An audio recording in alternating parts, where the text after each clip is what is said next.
Deixa eu ver aqui se meu microfone... Aí, começa. Espera que eu fiquei sem ouvir. Vou começar. Bom dia, pessoal. Meu nome é Karina Vicelli, professora do IFMS Campos Dourados, para quem não me conhece. Presidente da Semana de Ciência e Tecnologia de Dourados, num evento multicamp, envolvendo todas as unidades do IFMS Campos Dourados.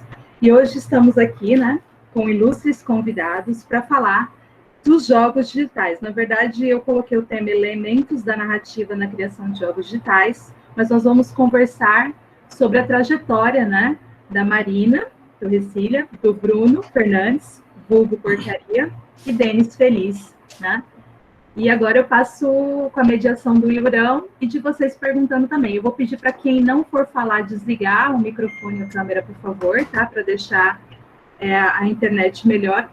Yuri, toda sua essa fala. Bem-vindos e bem-vindas. Obrigada por estarem todos aqui. Então, bom dia. Eu também só vou mediar. As estrelas hoje são Marina, o Denis e o Bruno. Eles já desenvolveram jogos, desenvolvem jogos, ou como no caso do Denis, ele só fez um trailer, segundo ele, e a trilha sonora do jogo. Então, cada um deles vai contribuir de uma forma diferente, né? Cada um deles possui uma história diferente e atua nesse mercado numa função diferente. Então, vai ser bem enriquecedor hoje. Quem tiver alguma pergunta, pode ir deixando no chat que eu ou a Karina vamos selecionando ali, eventualmente adaptando e salvando para o momento específico, né? Eu não sei como que vocês preferem, se vocês preferem que a gente faça as perguntas conforme elas vão aparecendo, assim, nos espaços das falas, ou se vocês preferem deixar para o final, o que vocês acham melhor? Tanto faz, eu não sei, assim. Acho que pode vir nas perguntas, vamos ver. Como é um bate-papo, né? A gente pode ir falando e se você sentir que alguma pergunta cabe, você vai encaixando aí. Tá, perfeito. Então, já vou começar com uma pergunta inicial, que na verdade é a apresentação de vocês, né? Qual que é a história de vocês, assim, profissional, né? E como que vocês acabaram parando nesse mercado de jogos, né? Porque cada um de vocês teve um caminho diferente. Não é como se, nós do IFMS nós temos a graduação em jogos, mas não quer dizer que vocês tenham feito uma graduação em jogos. Não, nem tinha alguma coisa do tipo na época, né? E mesmo hoje em dia, que possuindo uma graduação em jogos, não quer dizer que seja o único caminho possível para isso, né? Então, cada um de vocês teve um caminho diferente e eu gostaria que cada um contasse qual que foi esse caminho até chegar no mercado de jogos, né? Começando com o Bruno, como que você veio parar nesse mercado? Bom dia, pessoal. Meu nome é Bruno Fernandes. Meu apelido é Porcaria, tá? Você me acompanha desde os tempos de IRC. Acho que vocês não vão saber o que é IRC. Eu já tô velho, né? E eu entrei nessa área de games. Na verdade, foi meio que assim, eu não sou formado, tá? Eu não fiz faculdade, eu sempre trabalhei com desenvolvimento para web, desenvolvendo sites e afins. E em um determinado momento da minha vida, eu abri uma empresa de desenvolvimento de software e nessa empresa calhou de eu trazer um amigo meu para trabalhar comigo, que é o André Santi. O André Santi trabalhou comigo nessa empresa e foi nessa empresa que a gente fez um experimento. A gente desenvolvia software para web, não tinha nada a ver com games. E tinha recém-lançado o Android.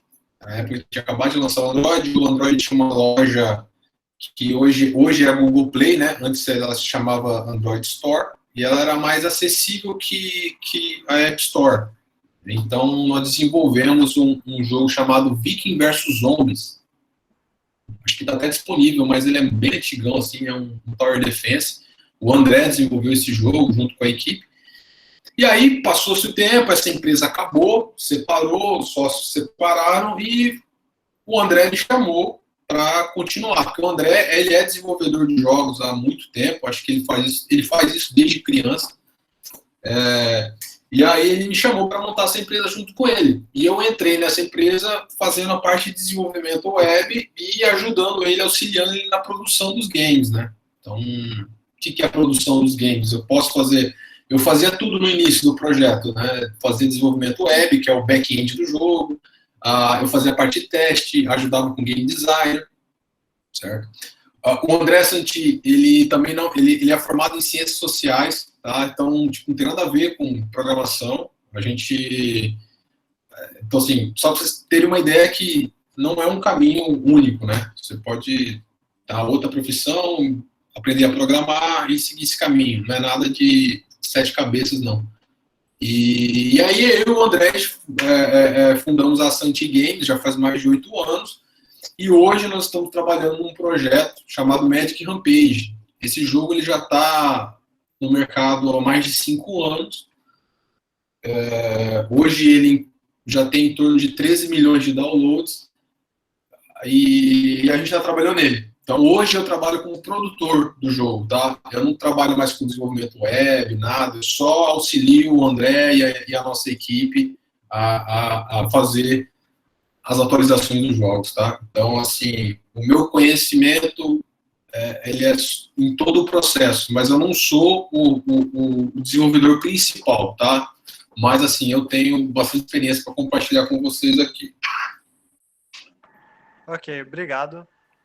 Agora, indo na ordem alfabética, passando a fala para o Denis, a mesma pergunta, né? Qual é o seu caminho profissional, né?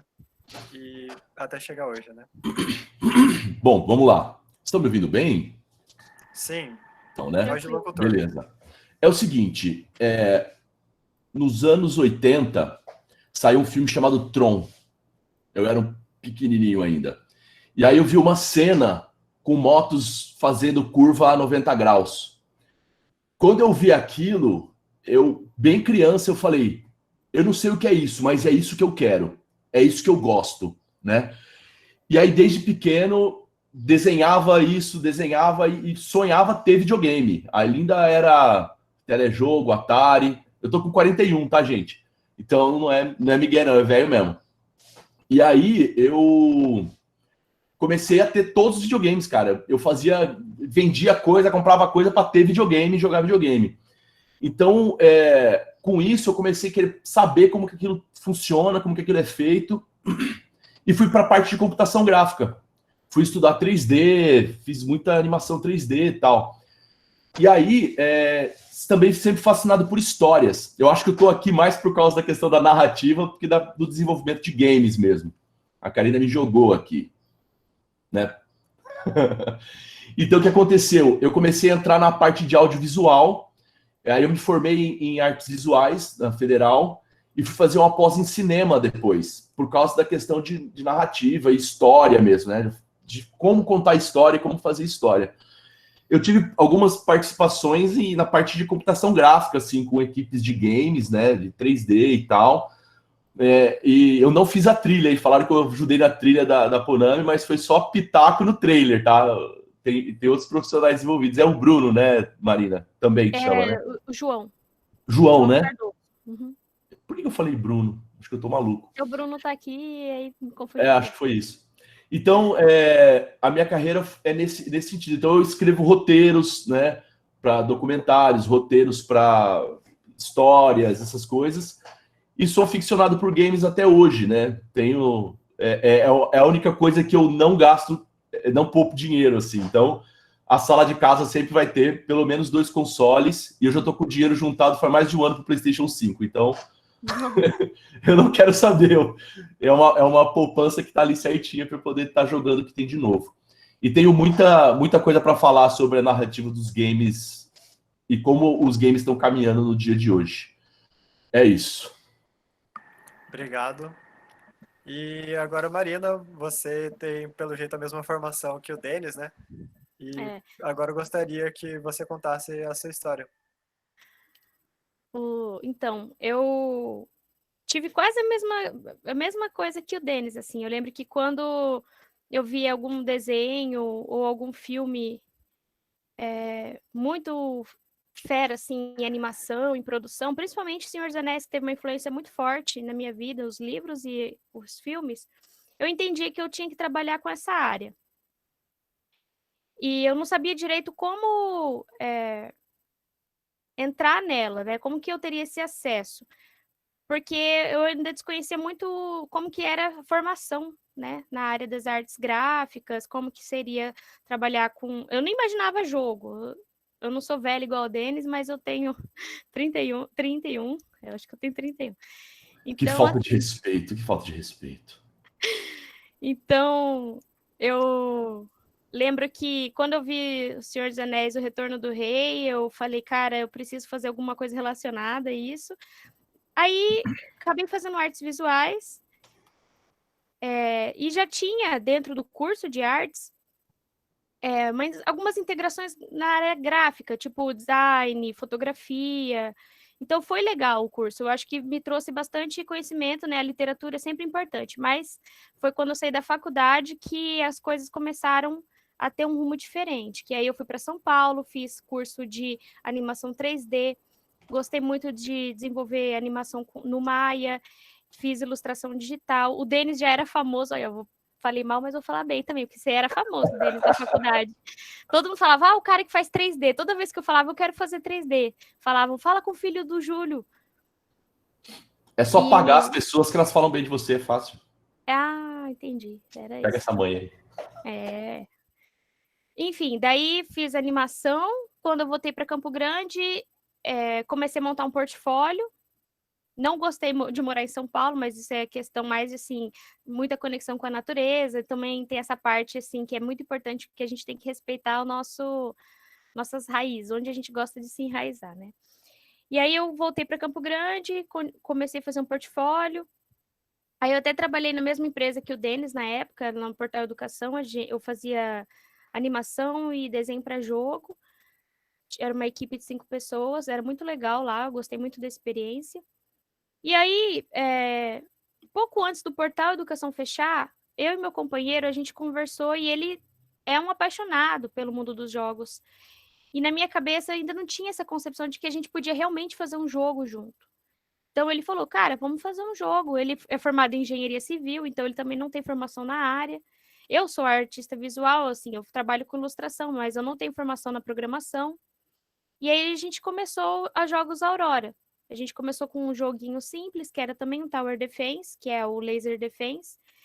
Aí a gente foi para o 3D para ver como que funcionava, e a gente fez um Aquaplay dos anos 90, um simulador de Aquaplay, e que é o Dragon Rings. E aí a gente fez, logo depois, a Ponami, que é um jogo de RPG, que foi o que deu ascensão para Jogos Aurora, que deu visibilidade, que foi um jogo que a experiência de produção dele é muito gratificante e, assim, a gente ainda está num processo. O Denis esse ano fez o trailer. Foi esse ano ou ano passado que você fez o trailer? Ano passado, né? Eu não sei, eu sou velho, pra mim é tudo a mesma data já. Assim, já Efeito da quarentena, gente. Para mim, depois da quarentena, tudo é a mesma dia. De março para cá, eu não sei o que aconteceu. Enfim, estamos aqui, né? Mas é isso, basicamente. A gente lançou a Ponami, é um jogo que a gente está trabalhando atualmente. Eu sou ilustradora, o Pedro é o programador, e aí a gente tem o João, que é o músico, e é isso. E como a gente não está falando de nenhuma empresa como uma Ubisoft, eventualmente um acaba dando pitaco também ali nas outras partes, né? Ou não acontece? Não, tem bastante treta. Tem, vixe.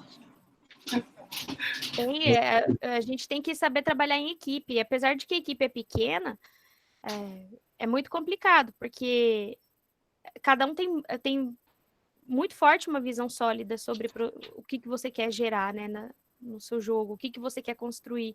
A narrativa do jogo também é muito importante, então a gente tem que tomar muito cuidado quando a gente vai contar uma história dentro de um jogo, porque a imersão do jogador naquele ambiente tem que trazer cativação, sabe? Você não pode jogar um jogo que é só o bom de programação, que isso na verdade ajuda muito, mas se tem uma história que cativa e você tem uma programação bacana por trás, eu acho que isso faz com que o jogo vire épico, né? Vire uma coisa E aí tem os egos, tem as relações dentro da equipe para trabalhar tudo isso. E saber equilibrar, saber ouvir, saber falar, isso é muito importante. Sim. O Denis, ele tem um background diferente, mas é audiovisual também. E esse tipo de problema também acontece? Cara, é relacionamento humano, né? Sempre que você vai ter pessoas diferentes, né, você vai acabar tendo alguns atritos. Por isso que é importante a gente definir em equipes uma hierarquia clara, assim, sabe? E os momentos, né? Ter uma boa pipeline na hora que você for fazer uma produção. Eu falo hierarquia, mas não sobre a questão de quem manda, sabe? Mas tem que ter método as coisas. Qual que é a hora de criar, qual que é a hora de executar e o que cada um faz, né? Porque isso é muito comum na hora de você fazer, ter gente dando ideia. Não é a hora mais de ter ideia, é a hora de executar. E aí a gente testa, e aí a gente tem ideia de novo, né? É muito comum esse conflito, mas eu quero por isso, eu quero que... Cara, qual que é o objetivo da nossa equipe? O que você faz, né? Então, no começo de qualquer montagem de equipes, né? A Maria até me lembrou da época do Portal Educação, que a equipe toda tinha 300 pessoas. Né? Em um mês a gente terminava, sei lá, dezenas de cursos online, tipo, em um mês, com todo mundo trabalhando junto, né? Porque tinha um método, né? Tinha um procedimento das coisas acontecerem. Então, o importante é você saber o seu papel na equipe e qual é a hora de você executar cada papel, né? Mas o conflito sempre vai haver, né? E é importante ter um diretor para isso, né? Que vai falar, é por aqui, né? E principalmente o papel do produtor, né? Também, né, Bruno? Que o produtor contrata o diretor, o produtor contrata o ilustrador, ele que vai dizer como que a coisa vai funcionar. E às vezes o dizer o não também, né, Bruno? Falar, é legal, o lado bom e ruim de você trabalhar com jogos, né? Que eu faço um paralelo com a indústria do software, né? Software web, aplicativo mobile, é que você exercita muito a criatividade no desenvolvimento de jogos. Eu cito como exemplo assim, às vezes de manhã eu estava numa reunião definindo o escopo de um projeto web que ia ter acesso de milhares de usuários para acessar planilha, bababá, e à tarde eu tinha reunião numa equipe de jogos que ficava discutindo o tamanho da asa do dragão, se o dragão ia ter barriga, se o dragão ia ser mais forte, se a espada ia ter fogo, sabe? Então, quando você entra nessa discussão do lúdico, todo mundo tem ideia, todo mundo tem opinião, sabe? E então, assim, a partir do produtor e do diretor, né, do cara que é o cabeça do desenvolvimento, é fechar o escopo do projeto, né? Eu sempre tento trazer essa discussão sempre para o profissional, você lembrar que é um projeto, é um software que ele tem que terminar, ir para o ar, ir para o mercado, as pessoas jogarem, porque senão acontece o que o Denis falou, é muita ideia, e é muito fácil você cooptar alguém da equipe para sua ideia. É muito fácil você dar uma ideia bacana, só que para você implementar ela, demora muito. E eu queria, assim, uma coisa muito importante para falar, assim, que tá todo mundo assim aqui ouvindo, o que você vai mais ver no mercado de desenvolvimento de jogos indie, dos jogos independentes, são jogos não concluídos. Você vai encontrar várias empresas e pessoas que sempre estão trabalhando num jogo há 1 ano, 2 anos, 3 anos, eles nunca terminam o jogo. Porque vai muito de encontro com o que o Denis está falando. É separar o momento de execução e de ideia. Então, gente, se quiser começar um projeto caseiro, que eu recomendo, você sozinho fazer um game, fecha o escopo muito curto do projeto. Muito curto, bem pequenininho, porque o que vai importar mais, gente, não é que você está fazendo um produto artístico, tá? Você não escreve uma música, assim, talvez dependendo do artista que você falar, ele vai te falar, mas você não escreve uma música para você, sabe? Você não faz um filme para você assistir. Você pode fazer um filme que você gostaria de assistir. Você poderia escrever uma música que você gostaria de ouvir, mas é outra pessoa que vai ouvir, outra pessoa que vai interpretar. O jogo é a mesma coisa. Você pode achar que você está fazendo o jogo mais lindo, mas na hora que você publicar e você começar a receber crítica, você vai ter que saber trabalhar com isso. Então, separar muito isso, galera, do que é ideia e do que é executável. Então, esse é o primeiro passo, tá, galera? Acho que assim, façam coisas pequenas. Não ficam vindo os... Por exemplo, o Yuri citou, vocês não são nenhuma Ubisoft. Não, exatamente. O Ubisoft faz jogos AAA. Tá? Então, a gente não. A gente tem que fazer jogos pequenos e testando o mercado, ver o que as pessoas acham, tá, galera? Então, assim, nada contra você sonhar alto, tá? Mas, infelizmente, a realidade é um pouco mais cruel. Você tem que fazer coisas pequenas para as pessoas testarem e você ter projetos na rua, né? A gente fala, né? Você tem que ter projeto na rua, a pessoa te criticando, te vendo, entendeu? Eu achei... Oi, desculpe, Yuri, pode falar. Não, pode falar. Não, eu achei muito bacana que tanto o Denis quanto a Marina, vocês citaram um percurso de histórias, literários, né? E creio que o Bruno também deve ter um... Eu queria saber, assim, de que forma a Marina falou das leituras do Senhor dos Anéis, né? O Denis numa cena de filme. De que maneira esse universo artístico, tanto a leitura, quanto... Porque eu sei que tem escritores, por exemplo, que escrevem a partir de filmes, na verdade. Só assiste série, mas escreve muito bem, né? Como esse universo ajudou vocês e ajuda, eu acho que a pessoa não pode parar de ler para escrever um roteiro, para criar um jogo, ou não pode parar de jogar, né? Acho que ela tem que ter essas experiências. E se a escola, ela atrapalhou ou ajudou vocês no percurso, em termos de games, tá? O Denis está rindo, mas começando pelo Bruno, Denis e Marina, tá?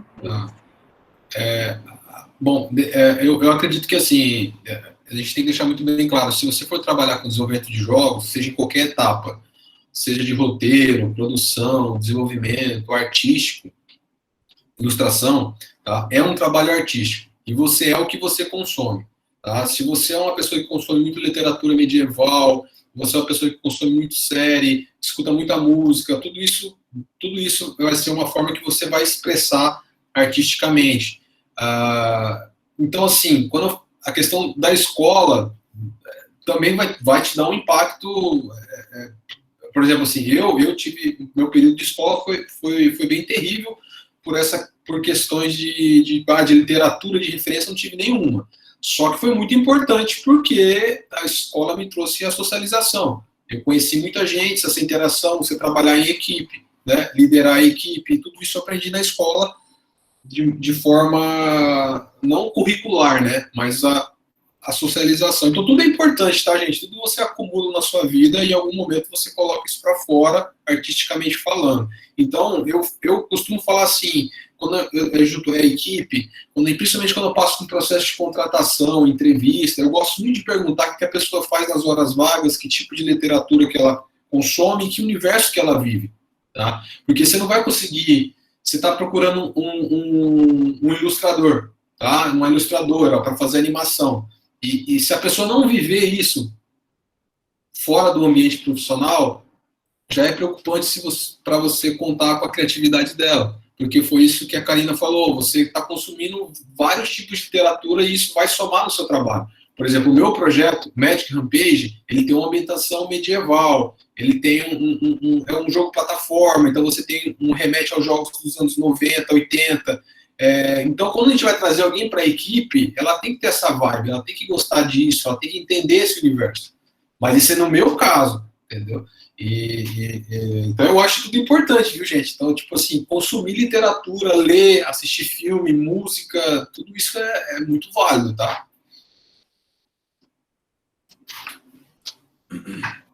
Olha, eu penso bem antes disso, sim, porque antes de mais nada, a gente tem um pensamento de que as coisas são um pouco setorizadas. É game, é cinema, é quadrinho, é literatura. Mas em cima de tudo isso tem um guarda-chuva muito importante que chama comunicação, né? A gente falar as coisas, contar as coisas, saber das coisas, né? Então, agora eu vou agradar a Karina. Antes de qualquer coisa, você tem que aprender a escrever, cara. Qualquer coisa que você for fazer. Se você não sabe escrever, você não vai conseguir escrever se você não viver. Antes de você saber, eu vou estudar computação gráfica, Cara, aprende a escrever. Aprende a contar uma história, com começo, meio e fim, né? E não existe pós-expediente e não existe opção para quem é artista, para quem cria as coisas. Não tem pós-expediente, você vai trabalhar o tempo todo, né? A gente vê um jogo tipo um Revel. O cara subiu no palco do E3 com um jogo que ele criou de umas férias com os filhos dele, que ele fez um boneco de brinquedo. Aquilo é autêntico, aquilo é verdadeiro. E já vou deixar um protesto. Se você está começando a fazer uma coisa copiada de uma outra coisa, você nunca vai ser 100%. Você sempre vai ser menos do que aquele cara que já começou. Então, se você vai criar uma coisa nova, seja um filme, um livro, uma coisa, vai do que é de você, da sua vida, aprenda a escrever, aprenda a contar sobre aquilo, né? E aí depois as pessoas vão receber aquilo com uma energia absurda, né? De verdade, a gente não precisa de mais um Fortnite, na verdade. A gente não precisa de mais um. Vão vir outros, vai ser legal, mas não vai ser 100%, né? A gente pode inovar, pode passar por todas essas etapas de desenvolvimento, mas você só vai conseguir realmente atingir uma pessoa sendo sincero e sabendo contar uma boa história. E assim, aprenda a escrever, cara. Aprende a passar aquilo e bota o que é seu no jogo, não o que... isso aqui tá bombando agora. Isso é para grandes estúdios, né? Que vão botar um marketing muito grande em cima. Então, a minha fala é essa: vivam muito, lendo muito, comendo coisas novas, conhecendo gente nova. Se você é um criador de coisas, não existe eu não gosto de sertanejo, não existe eu não gosto de funk, né? Não existe eu não leio isso. Você tem que ler tudo, você tem que consumir tudo, para você conseguir juntar isso com você e escrever história. Aí sim você vai falar, mano, isso dá um jogo. Isso não dá um jogo, mas dá uma peça de teatro. Isso, né? Isso não é você que vai fazer, vende isso para alguém, né? Esse pensamento comercial é importante. Eu faço pela minha arte, faço para mim, eu vivo do meu... Cara, esquece. Indústria é outra coisa, né? Você pode fazer as coisas na sua casa. Mas, assim, sobre essa questão de como a literatura... Não vou nem falar de escola, tá? Porque eu odeio, com toda a minha força. Então, é a sua vida sendo contada e você vê onde você vai direcionar isso. Eu acho que é o melhor caminho, assim, para ser inovador, para realmente atingir um público e emocionar, assim, esse público. Bom, eu acho que o Bruno e o Denis falaram bastante e muito bem, então, assim, eu vou tentar complementar com as minhas vivências, porque na escola, a única parte que me salvava mesmo, que eu gostava, era redação, era português, porque matemática, física era terrível. E, assim, não tem incentivo nem fortalecimento da parte artística das pessoas, então eu fui totalmente, assim, passo invisível. Eu sabia que eu desenhava, eu gostava de mexer no Photoshop desde os 15 anos, eu pensava já que eu tinha que ter essa narrativa visual, tipo, eu já tinha que ter controle sobre isso, então eu tinha que começar conhecendo as ferramentas para poder trazer essa força cheia de ideias que eu tinha dentro de mim, tanto que todos os meus desenhos eles contam uma história. Eu não faço uma ilustração que ela simplesmente é uma coisa, uma personagem parada, sabe? As ilustrações, elas têm uma narrativa. E isso para mim é muito importante, aquilo passar uma sensação. E sobre o nosso terceiro jogo, a Ponami, ela surgiu quando a gente pega e faz isso, a gente sai da zona de conforto do pop, assim, do que está sendo estimulado pela indústria, e a gente vê além disso, porque do nosso lado a gente tem muita história. Aqui na América do Sul, a gente é tão rico e a gente desconhece tanto. A culpa também é da escola, da sociedade. Nossos vizinhos falam espanhol, a gente não sabe falar espanhol, a gente fala mais fácil inglês, e isso é muito grave, isso é uma coisa muito complicada. Mas temos que falar várias línguas, na verdade. É que quando eu viajei para o Chile e eu entendi, eu olhei os Andes e a gente viu no avião aquela magnitude, aquela coisa colossal. Eu pensei, cara, por que a gente não faz uma história de uma guerreira dos Andes, sabe? Por que não faz uma história relacionando os povos incas com um pouco de... Aí, como eu gosto muito da cultura hindu, então, assim, ela tem toda uma pegada que traz essa fusão de culturas, que é uma coisa que a gente não vê muito por aí. Então, assim, leiam tudo, que nem o Denis falou, lê tudo, escuta tudo, apreciem as coisas, vejam as coisas positivas, não seja aquela pessoa que reclama, que vê qualquer coisa e fala mal, tenta entender o que aquilo está trazendo. E Leia muito, escreva, e escreva mesmo. É isso. Porque quando a gente sabe escrever, a gente sabe colocar nossas ideias de forma clara para a gente mesmo e para as pessoas. Então, quando a gente começa a colocar, seja num desenho ou seja no papel, aquilo que a gente quer passar, e pergunta para as pessoas, você está recebendo o que eu estou passando? Tente buscar a interpretação dos outros sobre aquilo que você está produzindo. Então, eu acho que isso é muito importante. E é isso que eu tenho para acrescentar. Eu lembro que a Karina estava comentando, antes de a gente entrar no ar, sobre Konami. Eu não sei se essa sua fala respondeu ao que ela gostaria de saber, ou se ela pode complementar um pouco. Sim, respondeu, mas a Marina tocou no assunto que eu acho muito bacana, porque eu trabalho num projeto de línguas indígenas, né, agora. O Evandro, né, que é um outro professor, e junto dos estudantes da Carmen, nós criamos um aplicativo, uma aplicação web, e nós estamos coletando palavras dos indígenas Terena, né, dos indígenas Guarani e Kaiowá, da região de Dourados. E assim, talvez eu nunca pudesse fazer isso sendo professora numa escola comum, mas no Instituto Federal eu tenho a oportunidade de trabalhar com Yuri, né? Trabalhar com mitos assim que criam aplicações, criam jogos, enfim. E aí eu estou podendo fazer coisas que eu nunca poderia fazer enquanto professora. O quanto a escola também foi limitante para mim enquanto profissional até o momento em que eu mudei de perspectiva e fui parar em outro lugar, né? E eu vejo, assim, cada história fantástica que a gente não tem jogos ainda, né? Que essa nova geração pode vir a construir essas histórias, né? Recuperar essas histórias. Quantas etnias indígenas nós temos, né? Caduéus, Bororos, enfim. E que a gente não tem isso e pode virar um jogo fantástico. Quando eu vi a Konami, foi a primeira coisa que me tocou. Eu olhei e falei, caraca, traços indígenas, né? E o quanto isso é importante. Ao mesmo tempo que a gente adora um elemento medieval, que é a questão do Magic Page. Quer dizer, parece que a gente não teve Idade Média, ou estamos querendo retomá-la agora, né? No mundo contemporâneo. E aí a gente entra num jogo e tem todos os elementos. E eu sou da época do RPG, assim, né? Garu eu joguei, né? Então, Vampire. Então, tinha o pessoal das cartinhas, eu nunca fui, o Denis que gostava, tinha uma coleção, né? Mas assim, eu nunca fui dessa jogadora de RPG, mas me ajudou muito a compreender o quanto a escola às vezes se afasta daquilo que seria o máximo para tornar as pessoas criativas, né? Então, respondeu, mas eu ainda provoco vocês nesse sentido de quanto material o Brasil tem e a América Latina tem, e a gente usa muito pouco, né? Usa muito pouco. Aí eu passo a voz para o Yuri ou fazer outra pergunta ou para vocês comentarem aí. Vamos começar pela Marina, se possível, porque senão a gente vai falando um monte de coisa e fica meio... Dá uma invertida na roda, se possível. Concordo.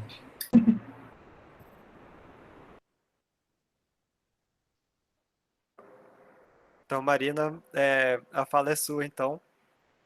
Meio que continuando o que a Karina falou, né? Isso de a gente eventualmente conhecer mais sobre uma cultura americana ou europeia, né? Do que uma cultura brasileira, né?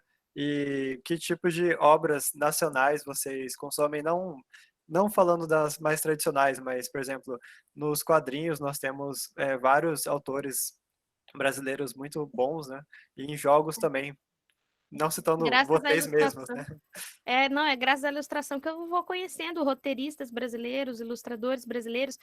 Mas eu vou dar um exemplo que me chocou muito, que eu fiquei cabulada, assim, que durante esse período de quarentena, que eu estava bem desestimulada, teve, né, esse período de fadiga que todo mundo ficou meio assim, o que está acontecendo, qual que é o rumo? E aí, muito louco, assim, eu comecei a brincar com a argila. Até falei ontem pro Denis se ele conhecia alguém que vendia forno. Porque a brincadeira virou uma coisa, assim, estimulante. E aí eu pensei, cara, a temática que eu quero trazer para a argila, qual que vai ser? Aí foi quando eu entrei no folclore brasileiro, que aí eu falei, cara, eu vou fazer alguma coisa relacionada aos nossos contos, os nossos encantados, né? Que algumas comunidades indígenas chamam entidades de encantados da natureza. Então, eu quero fazer sobre isso, eu quero fazer sobre arte rupestre e também sobre o nosso bioma. Quando eu pensei em arte rupestre, que é um tema que me cativa muito, Eu lembro que na escola a gente estudava de forma extremamente rápida, assim, muito sucinta, mas sempre visando a Europa e a África. Eu não fazia ideia do Piauí.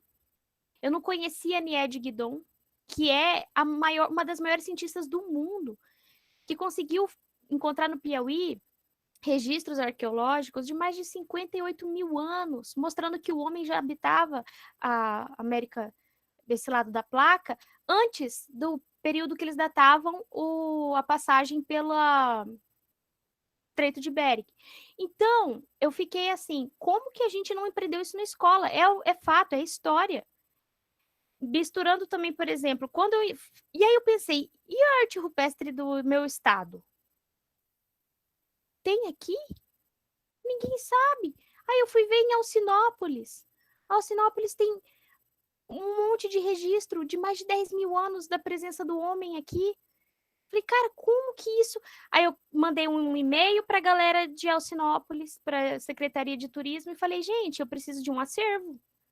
Quero essas imagens. Eu quero colocar elas nas canecas que eu estou fazendo na argila. E não tem ninguém no estado do Mato Grosso do Sul que faz. A gente carece de Museu da História do Homem. Muitas fazendas restringem o acesso a essas pinturas rupestres porque são propriedades privadas e na verdade, quando você encontra uma arte rupestre, ela é utilidade pública, porque é um encontrado da história da humanidade. Então, o certo é essa região ser protegida pelo né? E ter estudo arqueológico. Todas as evidências encontradas no sítio de Alcinópolis vão para outros estados, vão para universidades onde podem segurar. Então, acaba que o turismo no nosso estado fica a Deus dará, a nossa história não está sendo contada, tem muita coisa registrada, incrível. Então, assim, meu legado aqui é falar sobre isso, sabe? Como que a gente tem coisas encantadoras, mágicas, incríveis. A nossa ciência, a nossa cultura é muito poderosa e como que a gente... É sem querer, né? Acaba que a gente é influenciado pela mídia ocidental e ela é uma influência norte-americana. Então, a gente fica muito limitado. Mas eu assim, peço para que as pessoas comecem a pesquisar mais sobre o que está aqui, às vezes, do nosso lado. Que, às vezes, isso conta mais e traz mais fortalecimento para a nossa identidade, que às vezes a gente tanto procura e acaba que a gente imita muito lá fora. Então, às vezes, o que a gente procura está do nosso lado e a gente não percebe. E é isso. E agora eu passo a fala para o Denis. Mesma pergunta, e se quiser complementar também as falas da Marina. Olha, eu vou por um outro caminho, tá? Eu penso que hoje a gente tem acesso a muita coisa, né? Eu tento me considerar um cidadão do mundo, sei lá, né? Eu acredito, assim, em coisas legais e coisas ruins, sabe? Coisa boa e coisa ruim. E eu não me importo muito aonde elas estão, sabe? De quem elas são, né? Vou tentar falar assim, não adianta no seu jogo, no que for, botar um saci. Não adianta. Igual, botei um saci, é coisa nossa, que coisa legal. Tem que ser muito legal. Você tem que fazer aquilo ser legal. Tem que combinar com as outras coisas, né? E tem que ter uma integração. Você tem que pesquisar profundamente sobre aquilo, né? Tem que ir até lá, né? E não perca a chance, cara. Ainda mais que vocês estão em universidade, é muito bom para poder viajar nos lugares, né? Dá para viajar barato quando você é estudante. Eu vi a Marina falar sobre voar nos Andes, eu tive essa impressão quando eu fui para o Chile também, de perder o fôlego, né? Eu fui para Alcinópolis fazer um documentário lá, é inacreditável mesmo, e é aqui no quintal, é muito incrível. Ai, que fera. Tem foto, tem tudo, se você precisar para suas pesquisas, eu posso te passar. Olha, fera. Por um preço módico. Então, só que o que é um ponto importante? Você tem que estar aberto para isso. Né? Legal, tem aqui no Alcinópolis, às vezes ninguém conhece. Mas será que a gente está aberto para ver as coisas? Às vezes até menor, no nosso quintal, né, Manuel de Barros? Embaixo de um tijolo, a gente está olhando o mundo. Às vezes é mais fácil falar, mas ninguém valoriza, ninguém vê minha arte, ninguém me dá atenção, olha quanta coisa legal. E eu não tô remedando ninguém, tá? Eu só É uma voz comum que a gente ouve. Mas será que você está aberto para... Vem cá, deixa eu ler aqui sobre a Neide Guidon e vamos ver. Ela esteve aqui em Alcinópolis, ela veio para cá, né? Será que a gente conhece quem é ela, sabe o trabalho dela, né? E o mundo inteiro, sabe? E quais são as conexões, né? Onde, sei lá, um caminho de Santiago e um caminho que a gente tem aqui no Nordeste também, o caminho da luz, caminho da lua. Será que a gente não consegue fazer uma conexão num game sobre esses caminhos internacionais? O caminho de Piabiru, né? Que é um caminho secreto. Será que a gente não tem histórias parecidas, né? Para a gente contar essas histórias? Eu acredito que pode ser... A gente não pode trabalhar como limitador. Ah, não, eu vou trabalhar a Amazônia, porque é nosso Pantanal, porque é nosso. Mas, cara, hoje o mundo é internacional, sabe? E a gente vai ficar contando a história aqui pra gente aqui, é legal, mas vamos contar uma coisa que o mundo inteiro olha e fala, meu Deus, né? Olha o The Witcher, é uma história pequena na Polônia e virou o jogo do ano, né? Num estúdio que não era grande, né? Agora estão aí com Cyberpunk, né? O cara pegou uma história da Polônia, que é um país que passou por muita coisa, né? Só que ele contou uma história para o mundo. Ele não contou uma história para o vizinho, sabe? Eu não sei se estou sendo muito babaca, mas eu nem lembro de ser babaca. Então, é tentar pensar assim, será que eu estou aberto para receber essas histórias? Como essas histórias estão funcionando dentro de mim e como eu estou jogando elas para fora? Estranho, né? Puta, eu sou muito intenso, porque eu levo isso muito a sério, gente, desculpa. Mas é um pouco disso, sabe? O principal é como que a nossa cabeça está aberta para receber essas histórias e como que a gente está devolvendo elas para o mundo, sabe?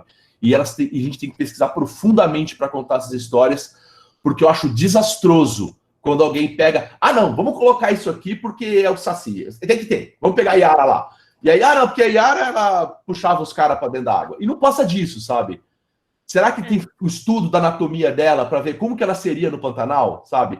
Vamos estudar como que seria um corpo de um peixe aqui ou na Amazônia, né? Como que o boitatá voaria mesmo? O que é o fogo-fato mesmo? Como que isso aconteceria, né? E fazer com que isso seja para o mundo, né? Não ficar pensando sempre no nosso muro aqui, né? É legal quando a gente recebe uma coisa de fora, né? Quem não se emociona quando você vê os caras da Nova Zelândia fazendo um haka num show, num jogo internacional de futebol, sabe? Então, toca lá longe, né? E é isso. Desculpa se eu sou meio intenso demais, gente. Cara, eu concordo com a visão da Marina e do Denis, porque, assim, isso vai muito um pouco que eu falei antes da produção artística, né? E quando você faz essa questão de escrever produção artística, é para o mundo, né? Para todas as pessoas. E a questão de você estudar a sua região, né? Ou outras culturas, isso tudo vai da sua curiosidade. Tá? Isso vai de você, das suas influências, do meio e do que você recebe. Então, você pode ler... Você pode ler, o Yuri falou, né? Tem vários quadrinhos, tem vários... hoje em dia, na internet, muito conteúdo sendo produzido na internet por brasileiros, então você pode consumir. Só que é inevitável que em algum momento, né, na sua produção artística, você vai refletir o que você estudou. Tá? E isso tem técnicas para você fazer isso. Tá? Existe a parte de estudo. Você pode fazer um jogo baseado na Idade Média, ou você pode fazer um jogo baseado numa tribo indígena, você pode fazer um jogo de qualquer ambientação, tranquilo. Só que se você não representar isso de uma maneira divertida, cativante, as pessoas não vão consumir. Tá? Então você pode ser o expert, tá, de um assunto, aí você junta a sua equipe, ilustrador, e se o jogo não ficar divertido, porque é o que a gente está focando, são jogos hoje, se ele não ficar divertido, se ele não tiver o game feel, se ele não for juicy, né, que eles falam, se não for um jogo suculento, se o jogo não te der um prazer, acho que todo mundo aqui jogou Mario. Todo mundo aqui compartilha do prazer de quando você pega uma moeda no Mario. Sabe aquele sonzinho? Sabe o pulo, aquele double jump do Mario? Sabe? Quando você monta no Yoshi, faz aquele barulhinho, sabe? Todos esses elementos, isso é o que que deixa o jogo legal. esses elementos cativantes. Você vê a história do jogo. Então, assim, poderia ser ambientado em qualquer cenário. Qualquer cenário. Poderia ser indígena, poderia ser qualquer cenário. Só que a mecânica do jogo é gostosa de jogar e de ouvir. Tá? De ouvir e jogar, tudo junto, tudo se encaixa. Eu falo isso de experiência própria com o Magic Rampage. Nós já fizemos outros jogos. O Magic Rampage é um projeto que tem dado certo pra gente, que a gente percebeu que ele é um RPG. Ele é uma storyline muito básica. Ele é um RPG baseado num cenário, num mundo medieval e mágico e com uma estrutura política na sua história. Tá? Só que ele atinge adolescentes.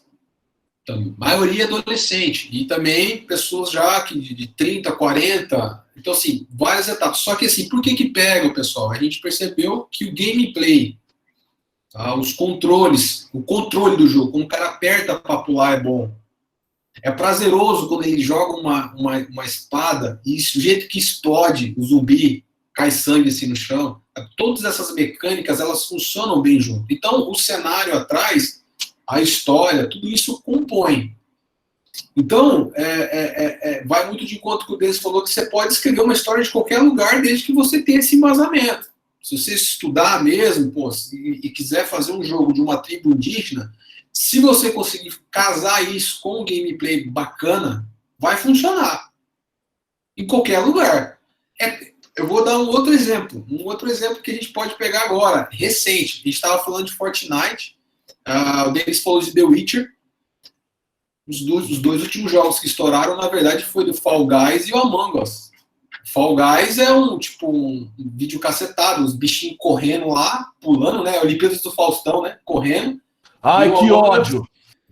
E o Among Us, Among Us é um jogo, de estratégia, né? Dentro do cenário, cara. Explodiram. Sucessos imensos. Por quê? Porque o jogo é gostoso de jogar. Entendeu? Se você for comparar o Fall Guys, né, com uma produção do The Witcher, meu Deus, existe um universo. Só que os dois são gostosos de jogar. Entendeu, galera? Então, trazer isso para vocês que não precisa você achar que, nossa, eu vou fazer uma mega pesquisa de algo. Tá, você pode fazer, mas se você não conseguir reproduzir isso dentro do jogo, da jogabilidade, não vai funcionar. Então, assim... Pode falar. Posso complementar? E sobre esse lance que você falou, né, do Among Us e do Fall Guys, né? Também são histórias, né? Só que são histórias simples e repetitivas. Por que Chaves faz tanto sucesso? É muito prazeroso para quem recebe uma história saber o que vai acontecer. Tipo, eu já sei, esse caminho eu já conheço, né? Uhum. É agradável de ver. É por isso que crianças veem Galinha Pintadinha ou 1000 vezes, né? É prazeroso quando você, eu já sei o que vai acontecer, né? Então, o Fall Guys, assim, vamos lá de novo, e vai acontecer aquilo de novo, e vai acontecer aquilo de novo. E é um pouco diferente de um The Witcher, né? Que já envolve um mistério, né? E até vou puxar uma coisa aqui, se eu puder. Sobre a questão de... Quando a gente joga um jogo, a diferença de um filme é que você toma as decisões, é você que vai guiar essa história, né?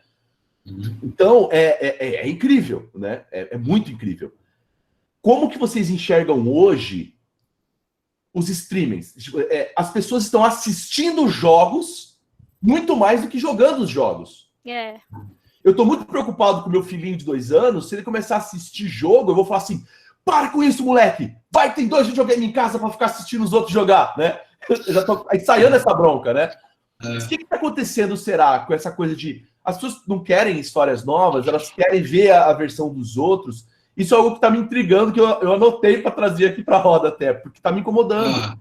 O Twitch está gigante, as crianças sentam e ficam vendo outras pessoas jogar, ainda é história, mas o papel do videogame, o que destaca das outras mídias, é você protagonista, você guiando aquilo. Por isso que o jogo... de acesso, porque de repente o jogo é tão caro e o videogame também, que a galerinha assiste, porque... É um ponto, mas... É um ponto, mas eu... Witcher, por exemplo, o Witcher eu li, eu não joguei. Eu nunca joguei Witcher. Você não jogou Witcher? Eu vou sair da sala, pessoal. Até mais. Não, eu gostei da série, tô no 3º livro, meu irmão joga, ele fica desesperado, porque tem as missões, eu falo, cara, eu sei como é isso no livro, você quer que eu te fale pra você fazer direito, pra não se errar no livro? Mas isso que é o legal, é ele poder errar. É aí que tá o ponto, entendeu?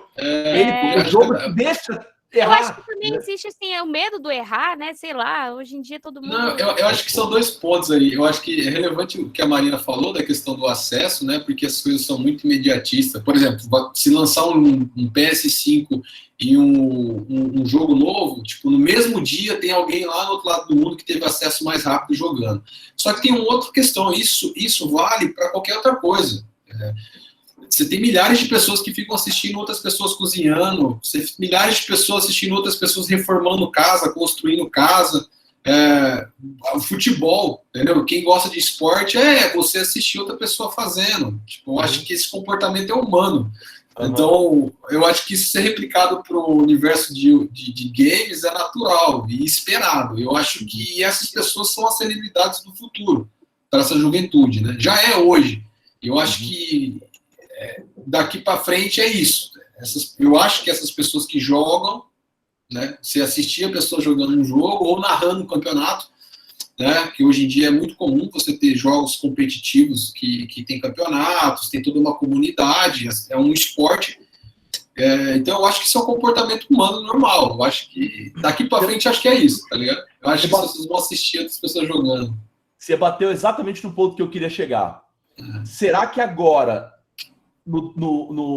será que o futuro dos games, vou dar uma previsão aqui, os espectadores não podem ser agentes da sua partida? Enquanto você está jogando e tem pessoas assistindo, quem está assistindo vai poder falar assim, toma esse item para você. Na verdade, Eu vou mudar isso aqui para você. Eu vou te dar uma dica disso aqui, entendeu? A gente tem... Isso é incrível, cara. Eles começaram a fazer isso, mas o Google Stage ainda não vingou muito, né? A gente tem... O que eles mostraram era essa. Eu falo assim, a Twitch, as pessoas da Twitch influenciando no seu jogo, sabe? Aí, ó, tem jogos já. A Mariana falou um aqui. Eu acho que assim, Blood Cells. Tem vários jogos que ocorrem nesse cenário. E também tem uma outra questão, Denis. Jogos competitivos, a torcida influencia, assim como num jogo presencial. Vou dar um exemplo para vocês de torneios que você pode encontrar de CS, né, Counter-Strike, de Dota ou de LoL, que são realizados em estádios. E as pessoas, e quem está jogando o campeonato recebe toda aquela torcida, o cara vê aquilo lá e aquilo influencia, assim como no esporte mesmo, no futebol, no vôlei. Então eu acho que isso acontece. Mas diretamente, já existem jogos assim, mas eu acho que é tudo questão de time. Para surgir um game que essa mecânica vai funcionar bem. Por quê? Você tem hoje jogos online em mundo aberto, você pega um GTA, você pode pegar o WoW, você pode pegar isso que, de repente, se você de um espectador, você entra no jogo. Isso acontece. Você pode estar assistindo uma partida e a pessoa te convida para entrar nela. Isso já tem, né? Em MMO, já tem isso nesses jogos online. Mas eu acho que o futuro do games como ele é um elemento artístico, eu acho que é para todos os lados, sabe? Hoje você pode ter um jogo AAA, tipo Cyberpunk, que vai lançar agora, e a galera tá muito em cima e tal, e de repente surge um jogo como Among Us ou Fall Guys que sai dessa curva e faz sucesso, sabe? Então, eu acho que como é uma questão de arte, as pessoas vão ter uma fuga disso. Porém, né? Com mais pessoas estão jogando, eu acho que vai ser mais comum a pessoa, às vezes, o meu jogo principal é Fortnite, só que o cara dá uma desligada de Fortnite jogando um jogo mobile casual, sabe? Eu acho que isso aí é algo que vai acontecer, os games são mais populares, a geração que está vindo agora está tendo um acesso muito, muito mais fácil por causa do celular nos jogos, os jogos estão ficando muito mais potentes no celular. Então, eu acho que é uma tendência de... Isso aconteceu o que você falou, Denis. Tem jogos mais participativos também para quem assiste, tá? Eu acho que a longo prazo vai entrar algum jogo grande que vai ter isso. Pokémon GO também. Pokémon GO você é os dois, né? Na época que eu jogava, já deve ter incluído várias outras novas features de combate direto. Mas antes você era só um espectador andando no mapa, né? Eu acho que agora já tem interação entre treinadores, batalha. Então, eu acho que é um caminho que vai acontecer muito nos jogos. Pessoal, agora eu tenho mais um monte de perguntas aqui prontas, mas como a gente está chegando perto do final, é bom a gente começar a responder as Vai perguntas jogando aí. que o público fez, né? Então, meio que um bate-bola rápido. A primeira pergunta feita foi do Álvaro, lá no começo, né? Então, meio que pegando todas as falas iniciais dele ali, resumindo, como é o contato entre os desenvolvedores, né, e a comunidade dos jogos de vocês? Eu começo? Pode ser. Opa! É legal, assim, a galera manda e-mail, a gente fica impressionado, porque quando a gente cria um projeto e lança, a gente não imagina que as pessoas vão embarcar assim tão piamente. Então tem exigências, a galera pede coisa, a galera dá ideia, dá sugestão, manda e-mail elogiando, manda e-mail criticando, brigando que o jogo não... Porque a Konami, ela não terminou, né? Ela vai ser lançada em mundo, são 8 Conta a mundos. história daquele youtuber lá que você me falou. Qual que era? Era alguém de algum país do leste europeu que aleatoriamente... Não! É o Bruno que conhece o cara. Ele faz pro Magic Campade, né, Bruno? Ele também faz agora pra Konami, e no meio tempo ele manda e-mail pra gente. Sim, Ele é boíssima, né? ele é de Bruxelas, não lembro de onde que ele é. Ele é um youtuber, né? E ele grava gameplays. Eu acho que cara, ele assim, ele é do interior, assim, e aí ele grava gameplays de vários jogos mobile, sabe? Uhum. E ele é um cara muito engajado na nossa comunidade também, no Magic Rampage. Ele é oficial, né, do Magic Campade. Ele é o cara que mais... Ele administra a comunidade do Facebook, né? Hoje a comunidade do Facebook está com 5 mil membros, tipo, é uma comunidade dos jogadores, a empresa não tem interferência nenhuma. Tá. Ele criou essa comunidade e ele mantém ela lá no Facebook. Então, assim, nosso feedback é direto por rede social e e-mail também, tá? A gente responde muito e-mail, muita rede social, a gente é bem acessível às pessoas que curtem nosso jogo. Agora uma do João Felipe, né? Para o Bruno, sobre o Etanon. Se você puder falar um pouco sobre o desenvolvimento. O Etanon é um projeto, é um motor de desenvolvimento feito pelo André Santi, que a gente utiliza em todos os nossos jogos, tá?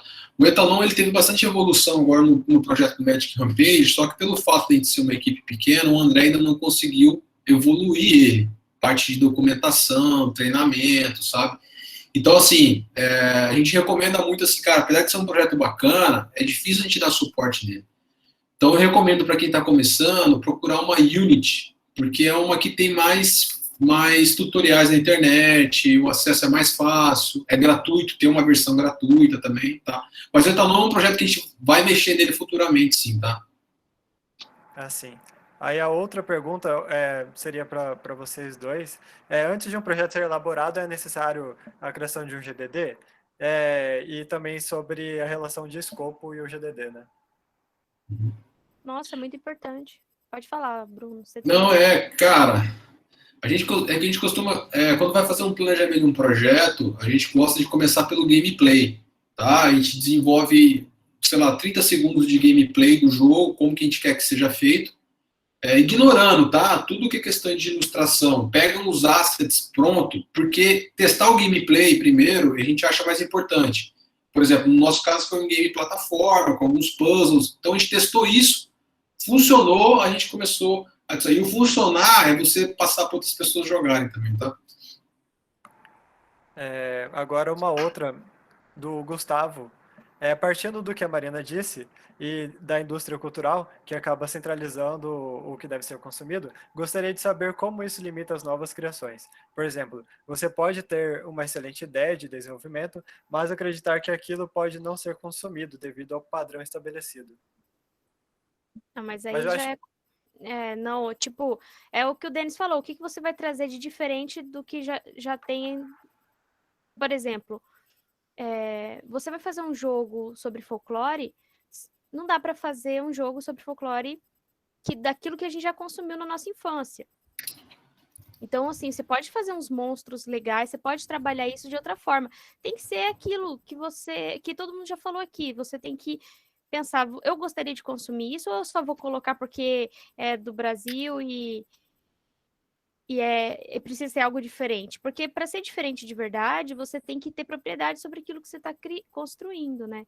Então, de repente, criar uma fantasia muito cativante, mas que também é assim, simples. Se você vai fazer um jogo, começa simples, começa pequeno, tem uma história legal, mas traga elementos mais simplificados para o seu jogo ter funcionalidade. Porque se você vai fazer um roteiro extremamente elaborado, aí vira um filme, faz uma animação. Agora, se você quer fazer uma história cativante que tem funcionalidade dentro de um jogo, que é totalmente diferente o universo, não diferente na forma prática de produção, né?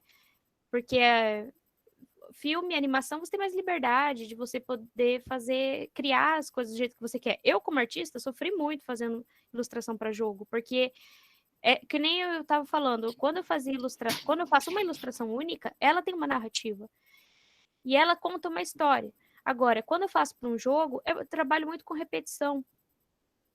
E isso é outra técnica. Então, assim, dá para trabalhar com coisas que são daqui, se a gente começar a estudar mesmo, profundamente, conversar com pessoas que entendem sobre o assunto. Tem gente que estuda folclore, tem gente que estuda há anos temas que são esquecidos, que ficam só nas universidades, sabe? Tem que trazer para o universo pop. Eu acho que uma outra coisa bacana é não se prender a isso. Vou dar um exemplo para você do mundo da música. O Sepultura, ele ficou muito conhecido com um álbum chamado Roots, que traz muita referência à música brasileira. E o heavy metal é um mercado totalmente focado em europeu, e os caras entraram... Os caras entraram com heavy metal, com a mistura de música de uma temática indígena, com referências da música brasileira, e o Sepultura hoje é uma das maiores bandas de heavy metal de todos os tempos. Então é possível você misturar também, tá? Você pode usar um elemento medieval, só que dentro daquilo você misturar a sua regionalidade, tá? Você pode fazer isso, você pode pegar outros exemplos. O Sepultura é um. Tá? Você pode pegar em outras vertentes artísticas que isso acontece muito, tá? Então você pode misturar as coisas, tá? A gente é livre para isso, artisticamente. Ok. Karina, como estamos em relação ao tempo? Porque tem algumas outras perguntas, mas já deu 10 horas, né? Não, pode seguir mais um pouquinho só para responder as perguntas, Yuri, e aí daqui uns 5, 10 minutinhos a gente encerra, pode ser? Ok. Combinado. Então, vou começar pela do João Marcos, né? Tem uma do Álvaro aqui, mas eu vou precisar ler com muita calma para resumir. Então, a do João Marcos. Existem métodos definidos de aprendizagem na área de narrativa para jogos, como cursos, etc., técnica, observação e consumo de conteúdos de outros criadores. Antes de vocês responderem, eu vou recomendar só um cara chamado Raoni Marx, que ele é quadrinista, mas ele também já trabalhou no Irmão do Jorel, ele tem muitos materiais aí no canal dele do YouTube, e também ele tem um livro sobre isso, né?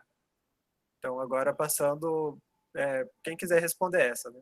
Marina tem curso. Fala, Marina. Eu dava curso, mas com a quarentena parei, mas assim, a gente dava no estúdio, a gente dava curso de narrativa e roteiro para jogos, sim.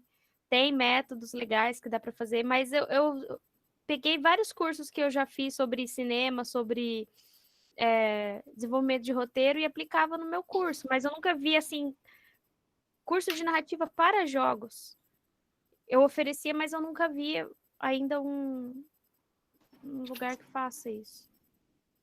Então não tem muita propriedade para falar. Ainda tentando resumir a do Álvaro aqui. Se ele puder resumir ali no chat também, uma frasezinha curta. Mas basicamente ele está falando sobre a história de vários jogos ali. Ele citou Gris, Sea of Solitude, que eu não cheguei a conferir muito que jogo é esse, Rules of Roses, e são jogos mais indie, né? E jogos que o foco delas é a história, né? E vamos ver aqui. Se ele puder resumir, vai ajudar bastante nessa. Vamos ver, tem uma do João aqui, enquanto isso. Estou estudando sobre desenvolvimento de motor de jogos, né? E gostaria de saber qual é a base do core do Etanon. E se ela utiliza como base a biblioteca do Windows.h, né? Para o desenvolvimento do software e qual seria a API que ela utiliza para o controle de GPU, se é DirectX, OpenGL. OpenGL. Na verdade, a gente estava até migrando, tá? É que assim, se você for ver hoje na internet, da documentação que tem, é OpenGL, e basicamente a base dele é C, tá? E a gente faz a interface de código usando o AngelScript, para você fazer um input no jogo. Só que assim, o Etanon, ele tá um pouco, esse que está disponibilizado, ele tá um pouco desatualizado, tá, galera? Então, vou ficar devendo essa atualização para vocês, que o André Santi, que é o cara que mantém o projeto, tá? Ok. Agora, vou mandar uma pergunta minha aqui para o Denis, que você estudou a parte de cinema, audiovisual de forma geral, né? E jogos, principalmente esses mais modernos, eles têm mais recursos para trabalhar elementos mais cinematográficos, né? E a cinematografia, ela é apresentada de diversas formas ali, né? Desde a composição, da posição da câmera e a composição do cenário, né? E como você vê a cinematografia nos jogos, né? Uma coisa que eu acho muito bacana dos games é que ela arrumou emprego para todo mundo, cara. Para todo mundo. Né? Antes a gente eram videogames, né? Era o marketing, a publicidade, os desenvolvedores. Hoje existe uma gama de profissionais tão grande quanto a do cinema. E é uma indústria maior já do que a do cinema, né? Hoje, eu fui ver sobre o Cyberpunk, né? A equipe de áudio que está gravando os sons dos carros está microfonando dentro do motor do carro, né? Então, é isso que eu acho bacana. Não só da questão de linguagem cinematográfica, que desde o PlayStation já é bem presente, com o Soul Edge, aquelas aberturas, né? A Square Enix, Final Fantasy, já tem coisa muito, né, incrível, assim, a questão de cinema, né? Mas o principal é isso, cara. Dubladores, locutores, é uma gama grande da indústria, atores hoje fazendo o motion capture dos personagens, né?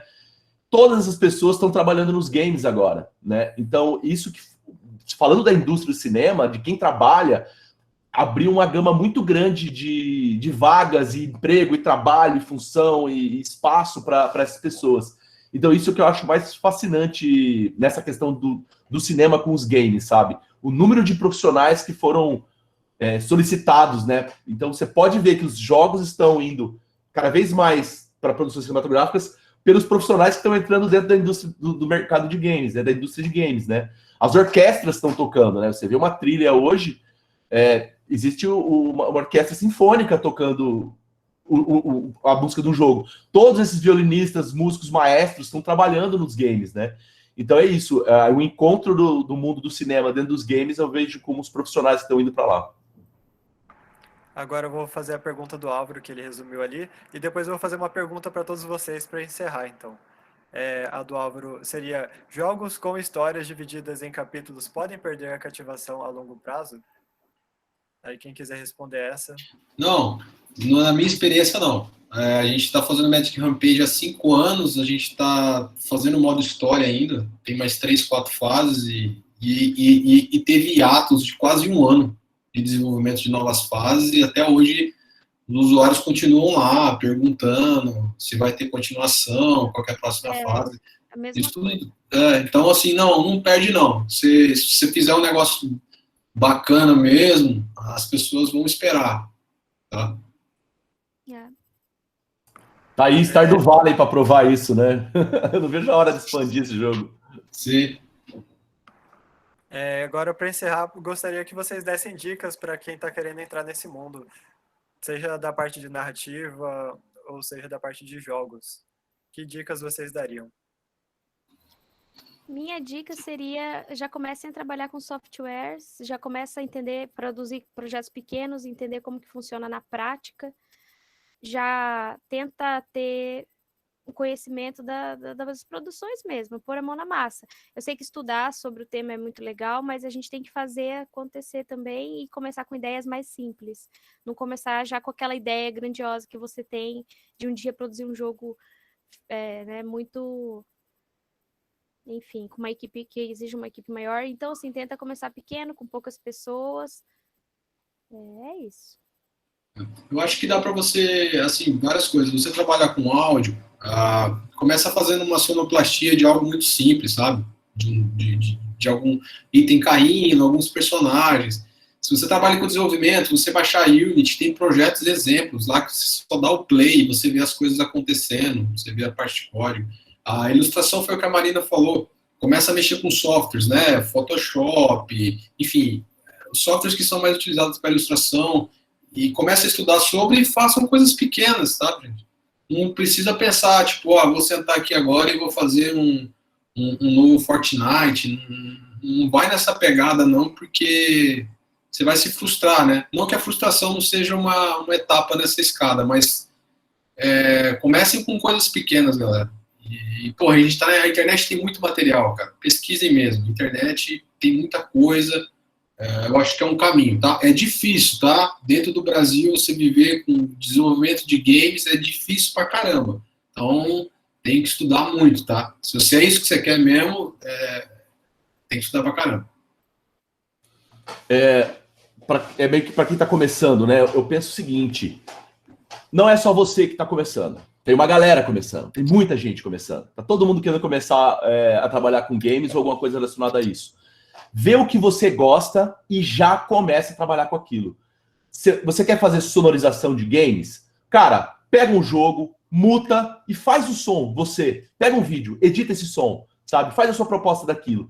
E procure pessoas que estão fazendo. Com certeza vai ter alguém precisando de sonorização que está começando, sabe? E colabora com o cara. Fala, mano, eu posso gravar a locução do seu jogo. Eu gosto de fazer vozes, quero fazer voz para game. Posso tentar fazer? Vou programar, né? Eu tô programando. Cara, posso pegar um pedacinho do teu jogo para fazer, se você gostar, vamos ver se funciona, e vai estudar aquilo, vai aprender com aquilo. Cara, colaborar é a palavra da época agora, sabe? Então, começa a fazer. Aí você vai procurar o que estudar, né? Pô, eu tô aqui, mas minha captação de áudio não tá legal, o que eu preciso? Vai estudar, cara. YouTube, vai ver, né? Liga pro Bruno, liga pra Mayara, fala, ei, me ajuda aí, né? Conversa com as pessoas e sejam profissionais e sejam educados, cara. Eu vou deixar um apelinho aqui. A comunidade game é muito cruel, cara. É muito nervosa, é muito... Meu Deus, cara, você não pode jogar GTA em paz se o cara envolve minha mãe no negócio, sabe? Então, sejam educados, conversem com as pessoas, mostrem o que vocês fazem, sabe? E montem portfólios. Nem que seja pouquinha coisa. Fala, olha, esse sonzinho aqui eu que fiz. Essa trilhazinha fui eu que fiz. Esse model sheet de personagem fui eu que fiz. Sabe, ter um portfólio para você apresentar e colaborar com pessoas. Procurem pessoas que estão fazendo para você ajudá-las a fazer, né? Então, isso eu acho um bom caminho, sabe? Do que, primeiro eu vou fazer todos os cursos para depois ir lá me oferecer meu portfólio. Cara, vai atrás das pessoas, né? Vai atrás das escolas, mostre o que você faz e tenta se envolver com essas pessoas, sabe? Seja educado e profissional. Isso vou até falar para eventuais alunos do nosso curso de jogos que estão aqui, que eventualmente o seu coleguinha aí do lado, não do lado porque agora está todo mundo num momento de aulas não presenciais, mas a pessoa da sua sala pode estar precisando, sei lá, de uma ilustração e você está querendo fazer parte de programação, então se comuniquem e eventualmente vocês vão encontrar parceiros aí para algum projeto, né? Deixa eu só contar um caso, assim. Eu tinha um estúdio de computação de 3D pequenininho, eu contratei um estagiário e ele falou, eu quero trabalhar com jogo, mas eu acho que 3D é bom para eu começar. E aí ele começou lá, fez uma fase de Counter-Strike dele, bombou, ele foi para a Ubisoft, hoje ele está na Blizzard. Thiago Klafik, o nome dele. Outro dia ele fez uma live no canal da UCDB. Ele é um amigão, cara, e saiu daqui, e ele é muito legal, muito acessível, sabe? E é educado, e sempre foi profissional, né? Então, dá para fazer sim, sabe? O que o Bruno falou é verdade, é difícil, mas não é impossível, sabe? Faz coisa pequena, cara. Começa no teu quarto mesmo, né? Exatamente. Então, eu vou fazer a pergunta do Rodrigo aqui para encerrar só. E enquanto isso, para quem quiser saber mais desse profissional aqui que foi citado, eu vou colocar o vídeo aqui no chat da live que ele fez esses dias aí, falando sobre a história dele, né? Então, a pergunta do Rodrigo é para o Denis, né? Percebi que o Denis tem alguns pincéis atrás da câmera.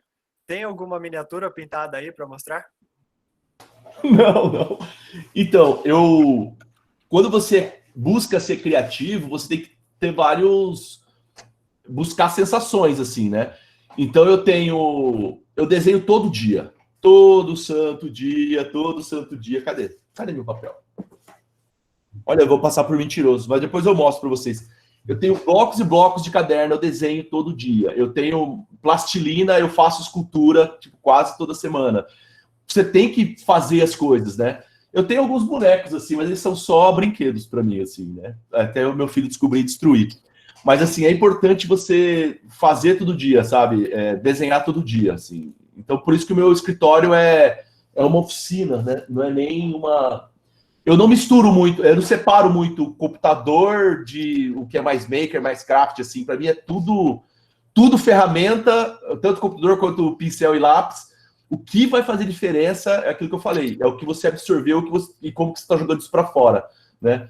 Nem que seja um desenho, um jogo feito com papel e lápis, assim, né? Como Yoshi Island, que é lindo, todo mundo ama, porque tá aí, por quê, né? Tá na cara, né? Então agora eu vou passar a bola para Karina para fazer o encerramento. Pessoal, quero agradecer a presença de todos vocês. Marina e Bruno nos conhecemos na pandemia, né? Mostrando que essa questão da colaboração que o Denis falou é muito importante. Quero agradecer a presença de todos em nome do Instituto Federal, em nome do meu diretor, Carlos Vinícius, né? Agradecer o Iurão, né, que está sempre me ajudando, e é muito bonito ver jovens tão criativos, trabalhando, fazendo a diferença. Eu sou muito grata por ter conhecido vocês, que apareçam novas oportunidades a gente trocar. Marina, a gente ainda vai para o bar juntas, a gente já combinou isso, tá? Com certeza. E quero agradecer, né, Bruno Fernandes, Marina Torrecilha, Denis Feliz, Yuri Caram, gratidão. Obrigado a vocês, obrigado pelo convite. Ô, Bruno, eu vou te chamar para tomar uma cerveja, já que elas não chamaram a gente. Vamos.